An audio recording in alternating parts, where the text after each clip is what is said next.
50 years ago, NBC had an opening on their Saturday night schedule after Johnny Carson petitioned to have reruns of The Tonight Show pulled to weekdays. The television studio approached Lorne Michaels to fill the void, and he pitched a slightly edgy live sketch comedy show called NBC's Saturday Night. Michaels, in turn, then started forming a team to help realize his vision, and one of the first people he asked was fledgling filmmaker Tom Schiller, who became Lorne Michaels' assistant with the promise of being able to make short films for the show. With many other great writers and young comedians brought into the fold, NBC's Saturday Night aired its first episode on October 11, 1975. It took some time to develop a following, but the show turned out to be a cultural phenomenon, would get renamed to Saturday Night Live, and is still on the air to this very day. Tom Schiller made several short films that aired on the show, and he was well respected by almost everyone in the cast and crew.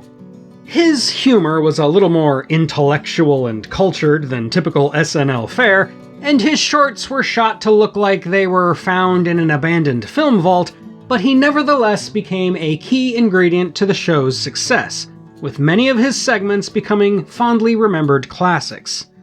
One of the show's breakout stars, John Belushi, who appears in this Schiller Reel segment in which he has outlived the rest of the cast in a bit of freaky reverse prophecy, would go on to star in the college classic Animal House. Both Belushi and fellow SNL co-star Dan Aykroyd then left Saturday Night Live in order to make The Blues Brothers, itself based on an SNL skit, and after NBC refused Lorne Michaels' request to take a year off to regroup in 1980, Michaels, along with pretty much everyone in the cast and crew, also left the show, leading to a drastic reworking that resulted in arguably the worst season of the entire series. Now free of obligation and finding himself a hot commodity following the success of The Blues Brothers, even though he was not personally involved in that film, Lorne Michaels signed a contract to produce films for MGM. Michaels turned to his talent pool of ex-SNL writers to get started, and his one-time assistant, Tom Schiller, eagerly began working on a movie of his own, an artsy little sci-fi comedy that you probably didn't even know existed until just now.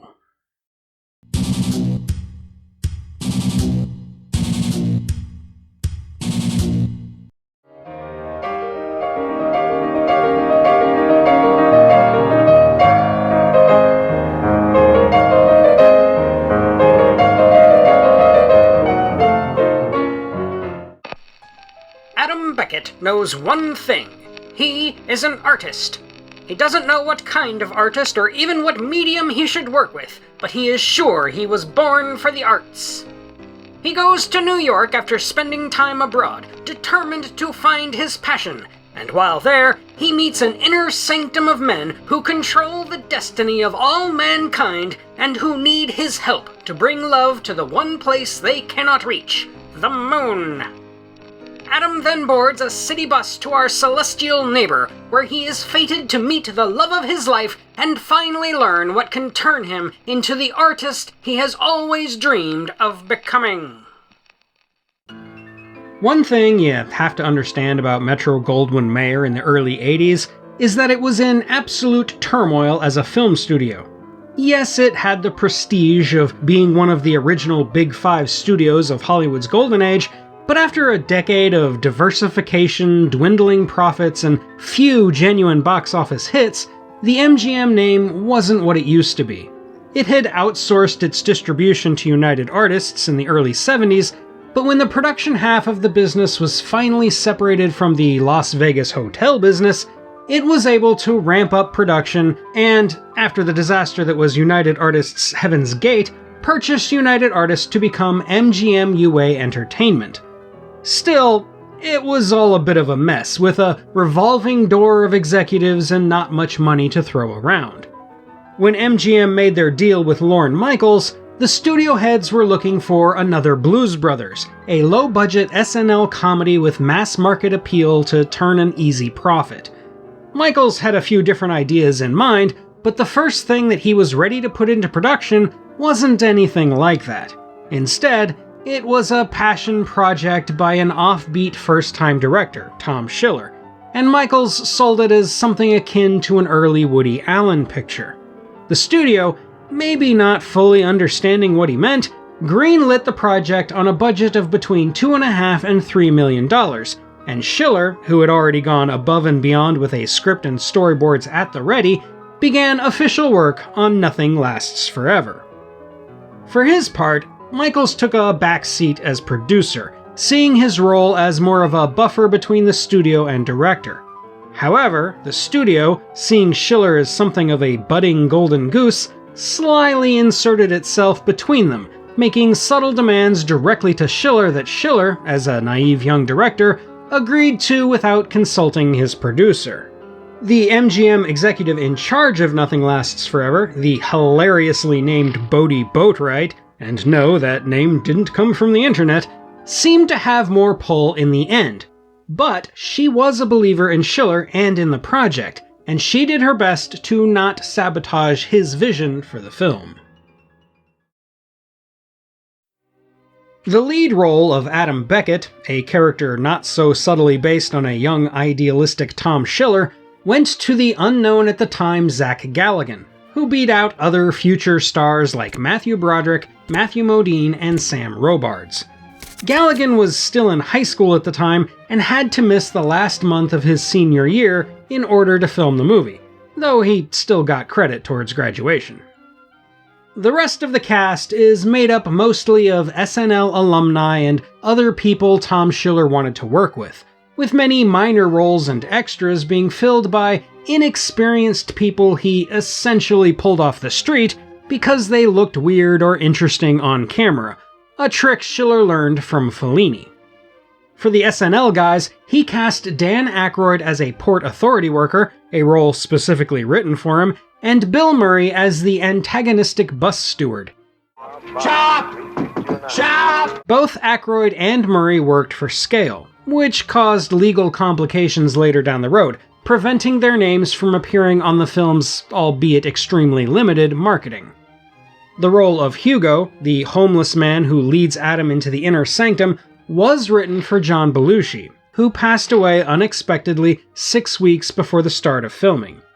Instead of Belushi, then, the role is played by British stage actor Paul Rogers. Meanwhile, the head of the inner sanctum, Father Knickerbocker, is played by The Day the Earth Stood Still's Sam Jaffe, who played a similar character in 1937's Lost Horizon. The female love interest, who isn't even introduced until the final third of the movie, is played by a young Lauren Tom, years before she'd appear in The Joy Luck Club, King of the Hill, and Futurama. I tell you now what my mother told me. You shouldn't need me to tell you that the character's name, Eloy, comes from The Time Machine, though they did alter the spelling slightly to skirt copyright law. The other female love interest, Mara, is played by Apollonia von Ravenstein, a Dutch model who was big in the Andy Warhol/Soho art scene, but who didn't mind that her role is essentially lampooning that very thing. I became fascinated by the perversity in America. I came to penetrate the plastic autoeroticism permeating the gestalt of Manhattan's infrastructure. She shocked the 18-year-old Zach Galligan by performing her intimate scene with him fully nude, even though that was never required. In the espresso bar, Mara's friend is none other than director Tom Schiller. Adam's aunt and uncle are played by singer Anita Ellis, whose real-life apartment is the one they used, and comedian Mort Saul, with the pair's housemaid played by Clarice Taylor of The Wiz and The Cosby Show. The newsreel narrator is the ubiquitous voice actor Paul Frees. The city is now under control of the Port Authority. While Imogen Coca and King Donovan appear on the Moon Bus alongside Calvert DeForest, who was just becoming well known as Larry Bud Melman. Last month I had a fight with my boss, and I refused to return to work until he takes back what he said to me. He said, "You're fired." Thank you. Also on the bus as himself is singer Eddie Fisher, probably best known these days for being the father of Carrie Fisher. How the hell did I wind up singing on a bus to the moon? Must have been all them women. While the now relatively obscure magic soap guy, Dr. Bronner, also plays himself. Welcome to the moon. Who's he? I don't know. There is a quick cameo from Dan Aykroyd's brother Peter and John Belushi's widow Judith as this German art band. And finally, Lawrence Tierney plays the carriage driver in the closing scene. I'm sure I missed a few people here and there, so let me know if you spot anyone else. Filming began in late April of 1982. Schiller had initially planned to shoot the entire thing in black and white, telling his cinematographer, Fred Schuler, to mimic 1939's Intermezzo, but he was convinced to film it entirely in color, because he could easily tint what he wanted to black and white, but couldn't go the other way. It's unclear to me if he always intended for a few key scenes to be in color, or if this came about during production, but we do know that he was also inspired by The Wizard of Oz, which famously changes from sepia to color when Dorothy makes it to Oz. While we're on the subject of film inspirations, my fellow film geeks out there should keep their eyes peeled for clips from Un Chien Andalou, Battleship Potemkin, and Intolerance.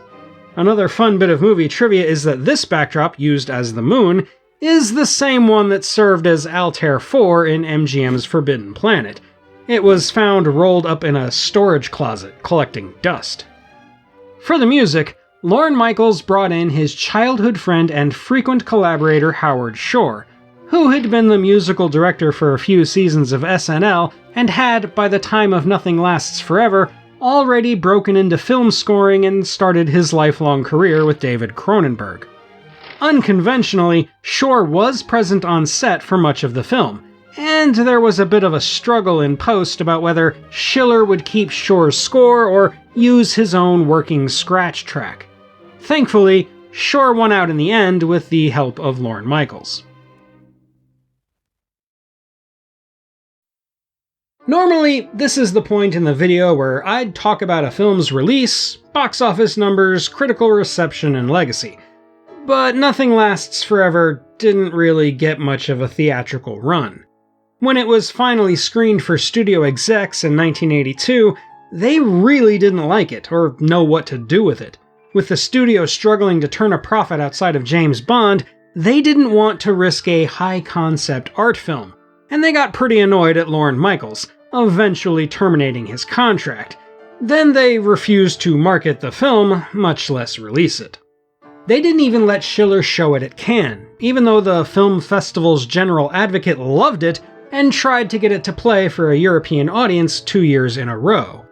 This was an especially bad blow to the film, because its sensibilities made Cannes the perfect venue for it to find an audience. It probably would have won awards, and that's probably why the studio execs didn't want it there, given that a big showing at Cannes would force them to spend precious capital giving it a theatrical release. However, after both Gremlins and Ghostbusters proved to be enormous box office draws in 1984, MGM UA finally reconsidered releasing Nothing Lasts Forever. It saw a release in a single theater in Seattle for a whopping 2 weeks, where it predictably failed to gain any traction. A cynic might think it was sent there to die, but I'm not going to say that.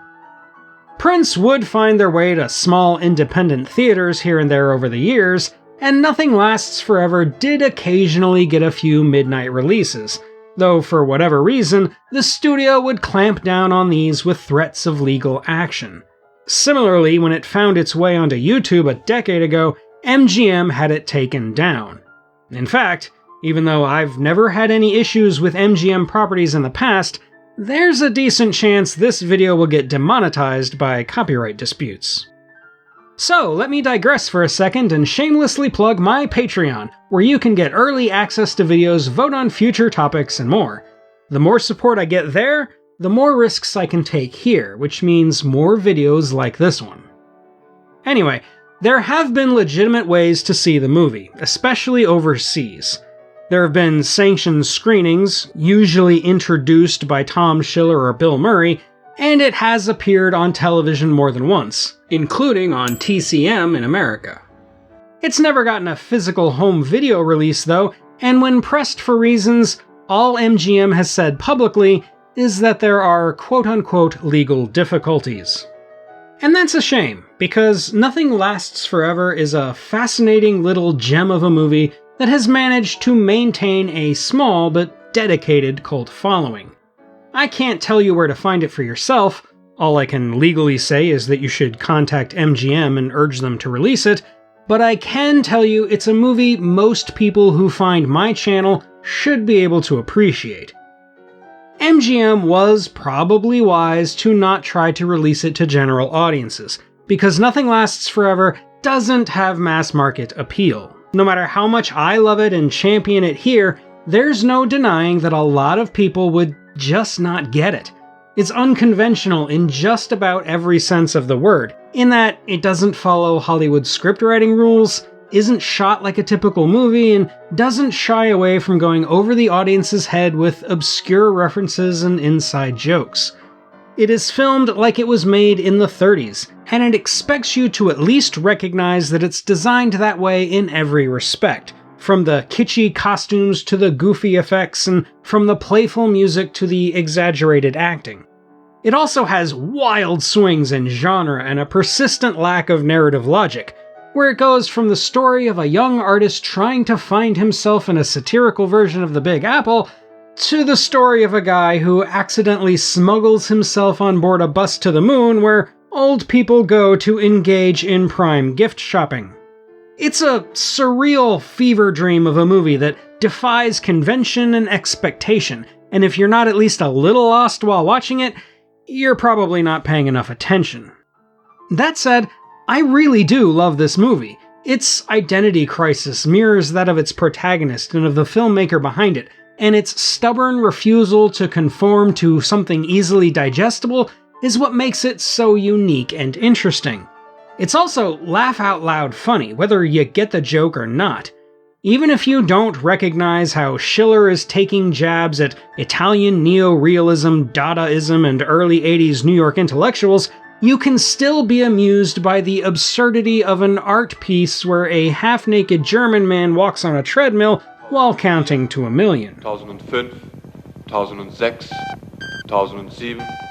So while I could be an analytical film student and break it all down for you to the best of my ability, I see no value in trying to explain the joke. Especially because, as much as I think I get it, I know there's a lot that goes over my head. It's a shame that Hollywood failed Tom Schiller, sent him packing with a bitter taste in his mouth, because he truly has the makings of a stylistic auteur, a generational talent who elevates any project he touches. There's no doubting the man is a genius, even if he blurs the line between genius and madness beyond all recognition, and there can be no question that Nothing Lasts Forever is a sci-fi classic, even if very few people have actually seen it. And that's all for today, my fellow Earthlings. Had you actually heard of this movie before now? Be honest. Let me know in the comments, and while you're there, don't forget to hit those like and subscribe buttons. Thank you for watching, and until next time, when I'll talk about the movie I promised last time, this is the Unapologetic Geek, telling you to never be ashamed of what you love, as long as you're not hurting anybody.